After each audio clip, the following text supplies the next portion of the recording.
Today's college students may be marked by the digital era, but for some students when it comes to studying, nothing beats an old-fashioned textbook. A study published by college and research libraries found students engaged in more responsive reading habits, such as highlighting, underlining, and annotating when reading a printed text. Just because I like holding something tangibly and then flipping through the pages and highlighting and all that stuff, and it's harder to do that on the computer. I think I use a tangible source more than online, usually because it's just easier to follow, I think, than on a computer screen. Although most students in this study preferred printed text, the Pew Research Institute found a growing number are turning to ebooks. In 2011, when the most recent data was gathered, 15% of students said they preferred ebooks over printed ones. Because you don't have like a stack of papers to file through. You just go online, scroll down. According to the study, students between the ages of 18 and 21 were more likely to use e-text if they are easier to access or when the printed version is not available. The study also found students were more likely to skim when reading on a computer or mobile device, reading quicker and less in depth. For Bobcat Update, I'm Megan Carthel.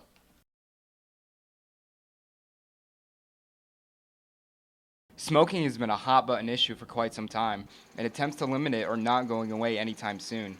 San Marcos will be enforcing a ban on smoking in restaurants and bars, as well as outdoors on the square starting June 1st. Students who smoke are not happy about this new law.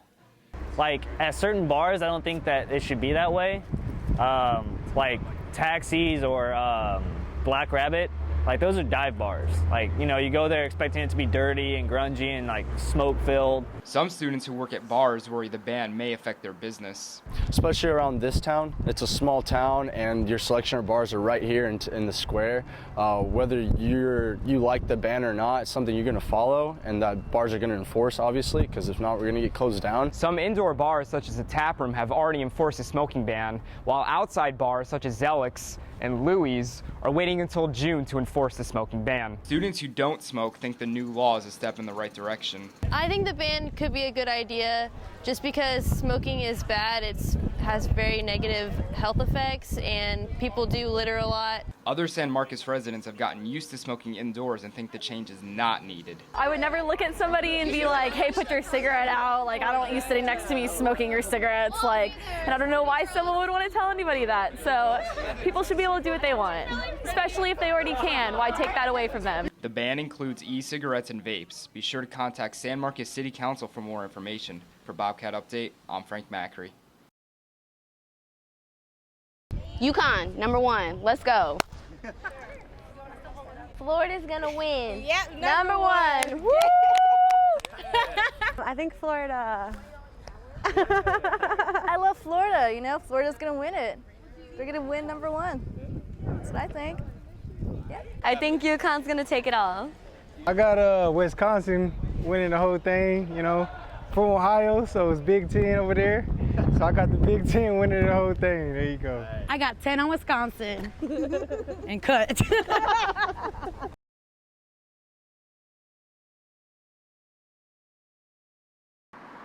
Many San Marcos residents have long been looking forward to hearing less of the thundering roar of passing trains. That day is nearly here. The Federal Railroad Association plans to establish quiet zones at 26 railroad crossings in the city. These zones will help reduce noise by prohibiting trains from routinely blasting their horns as they approach railroad crossings.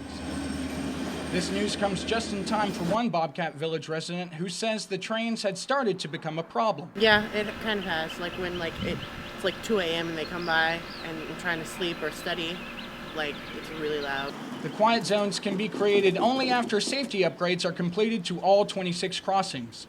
These upgrades include the construction of medians to prevent drivers from bypassing caution arms once they are lowered. Project manager Janae Ryan says that improved safety has always been the first priority. Safety is a #1 concern. That's why we go out there with FRA and with UPRR, that's the Federal Railroad Administration, and Union Pacific Railroad, and we go out to every single crossing and say, okay, what safety improvements do we need to make here? Road lanes near railroad crossings are already being restriped in preparation for medians, which are estimated to be complete by the end of March. The city has estimated that the project in its entirety will be complete by the end of this year. For Bobcat Update, I'm Jacob Payne.